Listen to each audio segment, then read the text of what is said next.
And we welcome you to the favorite podcast of any Thursday afternoon. It is the NFM Picks of the Week. No Chris Williams this week again, so we are graced by the presence of Aiden Wyatt acting as Chris Williams. It's And me, of Chris course, Williams. the star of the show, that is the store director there in Clive of Nebraska Furniture Mart of NFM, Tim Mullen. Tim, how you doing? Did you survive Thank you, Halloween Blum. and this whole week so far? I have. It's been pretty well. Like I said, where I live on this side of town, not a lot of trick or treating, but the Halloween spooktacular at the store was in fact that. But we're right on the move, man. We got Christmas trees up in the store, ready to go for the holidays, buddy. What about Black Friday? When do we release the deals? When do we get the information out there? They'll probably be out the Wednesday before, I believe. Yeah. It's good stuff. We just sat down and reviewed it today, got all of our policies in place. It's like a rehearsed symphony on that day of everybody in a spot with a responsibility. I get to stand at the door and shake hands and kiss babies and thank people. But yeah, it's a lot of fun. It's really nice. We've had a tenured team there for so long. It just goes like I almost forget to have a planning meeting for it because we're so in sync with each other. But we had it. We're ready to go. But lots of good stuff. I saw the ad. Some really killer deals coming in appliances, some great flooring ads, great exercise equipment, TVs. There's some really smoking TVs in there, so we'll keep an eye out for that. But How about good stuff. How about until then? What do we got? What do you got rolling right now? Oh no, we still got our Veterans Day sale going on, which is a wonderful thing. And actually, I got to tell you, I'm so remiss on not remembering the gentleman's name. I actually went to look for it, but I'm walking out of the pickup dock the other day, and I hear this pickup. He's sitting there. He goes, "Hey, I know you." And I'm like. I know. He goes, "You're on the podcast, aren't you?" And I was like, "Yeah, that's me." And we sat there and chewed the fat for a good 10, 15 minutes. But this gentleman was from Texas, and he's got some property up here. And he's like, "I heard about your Veterans Day sale on the podcast." He goes, "My favorite listen of the week." And I was like, "Well, it's very kind of you to let us know that. We really enjoyed doing it, become great friends." But another satisfied Cyclone fan coming in with our partnership in Nebraska Furniture Mart. So we've had quite a bit of that lately, Blum. We've had quite a bit of that lately. Hey, that's just 10 years and going strong. You right. gotta love it. So we're not. That's we right. don't have. Chris Williams is racing dirt cars or something down in Charlotte. So yeah. So Aiden Wyatt is going to be Williams. Hi, Aiden. Chris Williams. Hey, it's me, Chris Williams. What's up, guys? So we've got a 6-pack of picks as always. And how do we do last week? Well, let me tell you, Blum, you and I rode that 500 line again. Still not a losing week. The C-Dub went 2-4. There's a new man in the lead right now, which his name is Tim Mullen. I'm officially up on you guys by one game. 28-21, and you two are 27-22. Still, I want to say, by far the best year we've ever been at this. We look like we actually pay attention to these things. You know what I say about 500? It means I'm not losing. That's right. That's right. Up there. Big brain. Like last week where C-Dub went 2-4, loser. You and I? Loser is right. You got I'm it. a huge loser. Biggest loser. You are, Chris. Let's jump right. We got a Friday night special. We do. We're going to start right off with that. Yep. It's interesting. I like this game either way because I'm really trying to keep track of the, West Coast to Midwest, West Coast to the clear to the East Coast travel going on in the, completely historical Big Ten right now. But Iowa Hawkeyes are going to UCLA. West Coast night game, favored by 3.5 points is what I have right now. So I just, again, make sure. Yeah, 3.5. Okay, I wrote it wrong when I wrote it down. I'll take UCLA here. This is like, history says don't go to the West Coast on the night game, not for the Big Ten.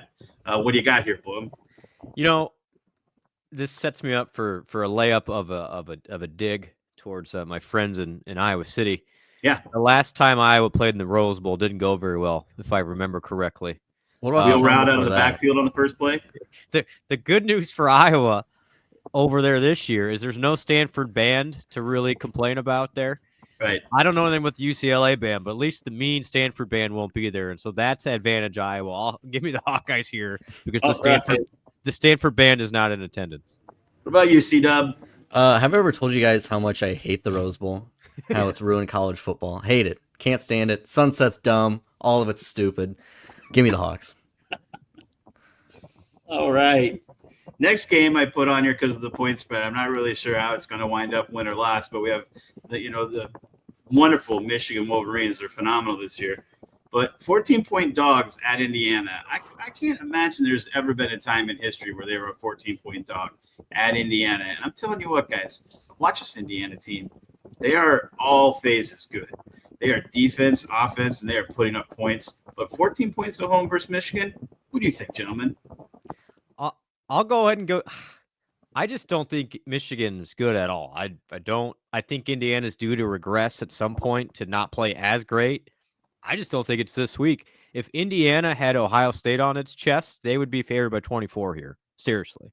Yeah. And so that I just think they're that much better. I'll take Indiana. Aiden, what do you got, buddy? Yeah, rolling with Indiana too. Yeah. Smoking that Kirk's Ignite pack. So Yeah.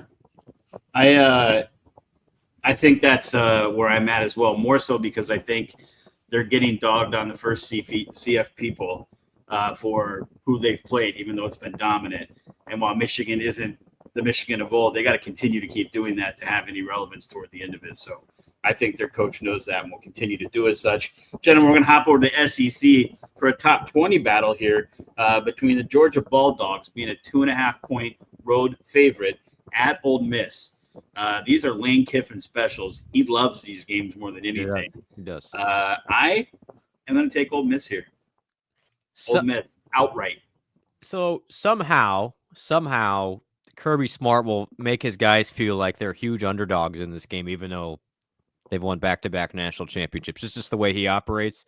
I think this is similar to the Texas game, where I just think they're better. I think when Georgia wants to be good, Georgia can turn it on and beat about anybody. I just think Kirby's that much better than Lane. I like Georgia here by 7. not so fast, my friend. Chris is taking Ole Miss. What? Lane Kiffin Oh, special. what? I purposely didn't look at his picks when he sent them because I didn't want to be swayed in any way whatsoever. But to be honest with you, the fact C-Dub picked it makes me want to change my mind. He's been ice cold all year long. Oh, yeah. He's always got one stinker every year. He probably would have called this his lead pipe block if he was on here. Yeah, I'm not trusting Lane in this spot. I really am not. Next one, gentlemen, the number 21 ranked Colorado. This is actually the only line that moved of the 6 that I picked throughout the week. Every line stayed the same. This went from 3-point favorite Colorado to 4. Not a ton, but kind of shows you where the money's starting to head against Texas Tech. Coming off a big win. What do you got here, Blum? Yeah, I struggle with this. I think Colorado will learn actually what Iowa State didn't do. And yes, Tech got healthier in the secondary. I have a hard time thinking that Tech secondary can hang with Sanders and Hunter and all the guys that they have. I think Colorado gets to 45. Can Tech score more than 40? I'm going to bet not. I think they regress to the mean penalty-wise, turnover-wise, and I think Colorado covers here. All right. Aiden, what do you got? Aiden speaking here. I agree with you, Bloom, but C-Dub is taking Texas Tech. Yeah. Smart man. Well, Jim, did you know that Aiden and I were born on the same day? Yeah. Same day, same year? Not quite. Not quite. Not Yeah, quite. I'd say you're a little older, Blum. Yeah, but still, geniuses are born on September 14th is what I'm hearing. Oh. A lot of people saying it. Not me, but a lot of people. I've heard that. Not you. Many people, not me. Yeah. Just a quick question on this. I was meant to ask you this. So when you look back at Texas Tech, Iowa State, I mean, I would have thought that they could have hung with Iowa State's offense, but they did. I mean, they did, and I think Iowa State, if you would ask them in an honest moment, said we let them hang around too much, should have put them away earlier, and we're not as aggressive as they would like to have been early. I mean, here's the thing, Tim. Not to get in the weeds here, but I love the weed. Iowa State had 9 drives inside the 35-yard line of Texas Tech. Mm-hmm. 9, that's a lot. Yeah. And they average in those drives 2.5 points. That's not good. So they did not close the deal at all. I think Iowa State moved the ball. Colorado's going to move the ball. I have no question. They will move the ball on these guys. And this is why for Iowa State, I hope Texas Tech wins. I just think Colorado will take advantage of the opportunities that Iowa State did not. Nope, I'm with you. I'm going to go ahead and ride with you, Coach Prime, and the Buffs. Going Colorado here. Next one, I love this game as well. Number 11, Alabama, 2.5-point favorite in Baton Rouge against LSU, number 14th ranked. I'll go first on this one. I love LSU here. I think LSU's been playing more consistent football, less that first game of the season where they almost lost to South Carolina. I don't think Alabama has a full identity of itself right now. And I think going on the road, I think the coaching's equal. I don't really like either one of them, but I just think LSU players are hungry for this. I like LSU to at least get that 2.5-point loss. What do you got, Blum? Yeah, my concern here is squarely in the fact that LSU got run by A&M, and I don't think A&M's that great. We got some quarterback issues with LSU. I don't love Alabama either here. When this first came out, I said the wrong team is favored. After doing some digging a little bit this week, I think they want me to take LSU. I do. I'm not falling for it. I'm taking Alabama. I think Alabama's steadier on offense right now, and I'll take Milroe with a bounce-back game and take the Crimson Tide here. All right, Aiden, what do you got, bud? Quick, is this a loser leaves town game? Loser eliminated from college football playoff? Well, it have to be for Alabama. I would say yes for anybody else but these two teams. Yeah. Yeah. Good point. That's a good point. That being said, C-Dub is taking LSU. C-Dub is LSU. Yeah, they're dying to find a 4-loss Alabama in there somewhere. Oh, they want it so bad. Yeah. College football's corrupt. What? No way. No. Was that Aiden or C-Dub saying that was Chris talking. Actually, it might have been both of you if you're live. It is, yeah. All right, gentlemen, final game is number 17, Iowa State, coming off that loss for Texas Tech, heading down to Kansas Jayhawks, Rock Chalk Jayhawk Basketball College, down there in Lawrence, Kansas. You know, my boss is a diehard Kansas fan. From there, though, so he's not like some bandwagoner. He's from there, but loves them. And he's not a fan of Iowa State, so I know where he's going with this. But, Aiden, we're going to start with you this time, buddy. What do you got here? Clones to cover. Clones to cover. Down to the wire. I think C-Dub had 30-27. 30-27. Score prediction. So all right. Blum? Right there. Yeah, I'm afraid for Iowa State fans that want a stress-free game, this is not it for you. This thing goes all the way down to the nub. I am predicting that Iowa State breaks the Arrowhead curse, though, that has been festering for literally decades. It's been decades since Iowa State won. Actually, Iowa State's never won an Arrowhead. It's about time. It's about time, and I think a special teams mistake by Kansas, potentially some precipitation involved. I like Iowa State to bounce back. Scary game. Very scary. Nervous. We all age 5 years, but Iowa State wins this 34-28. 34-28. House that Taylor Swift built, by the way. What's that? That's the house that Taylor Swift built, by the way. Of course. Arrowhead. Of course. Yeah, not the other guy. She'll be there. Well, she would be there to. Oh, wait a second. Now she'll be there the following day. She will. Well, yeah. I think she might be in Vancouver, but Broncos come to town. Yeah.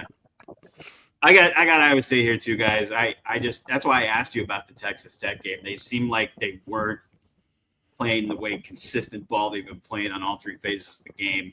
I think it's even if it is a scary game, it's a get right game, not a blowout, but a process and procedure-wise get right game for Iowa State. And I just, you say this all the time, Lou, I don't think Kansas is that good. And I think Iowa State's that good. So I think they're the best 2-6 team in the country. However, they're still 2-6. I've seen those teams before. Isn't it funny how you think that though? They have been right there. They reminded me a lot of Iowa State 2 years ago. And ultimately, Iowa State competed, but then always found ways to lose. This Kansas team is finding ways to lose right now. Yeah. Which, again, I think they're top half talent in the conference, but Iowa State's got a lot more motivation here, a lot of reasons to keep this train on the tracks. And by the way, I just looked at the forecast, and it appears the rain will be petering out around 11. Well, so it could be dry. Could be dry at the Geehaw Stadium. Is that what they call it? It's the Geehaw. That would be great. It's actually every single time it's the GEHA Stadium. It is? They do. They call it the GAHA Stadium at Arrowhead. Yeah. Well, it's Geehaw to me, baby. Or for those of us who are lifelong Chiefs fans, It's still just Arrowhead, baby. Still They Arrowhead. can say whatever they want Yeah. there, just like still Sec Taylor. I bet there's beer there is on Saturday, won't there be? There should be, yeah. There should be. Okay. Yeah. Are you heading down there? I am. I'll be down there. Iowa State, by the way, undefeated in stadiums that sell beer so far this year. Wow. When's the last time they played Kansas at Arrowhead? Isn't it usually Kansas State? Yeah, never have. So Okay. the K-State game would have been 2010 was the last I one. remember that, yeah. And so they played their 9-10, 2 heartbreaking losses, and then played Florida State in 02. Also heartbreaking loss. Seneca was in. I remember that game vividly. Yeah, You were one? Less than one. Less than one? Oh, my gosh. September 14th was a good time. That Yes, year. yes, it was. Well, hey, we'll get out to Veterans Day sales there at NFM, and then we'll prepare for Black Friday. There's no other place I'd rather be than buying a new TV on Black Friday, and then going to deals too. some deals at that. So, Timmy, thank you, my man. We'll Pleasure, catch up. gentlemen. We'll catch up, and hopefully Williams doesn't have hearing loss from his time around the dirt tracks. He's Thank in you, his Chris. element. Thank you, Chris Aiden. Thanks for having Thanks, me. Aiden. See you, buddy. Appreciate you guys. For Tim Mullen, for Aiden Wyatt, and that other guy, we'll see you next week on the NFM Pick'em Podcast.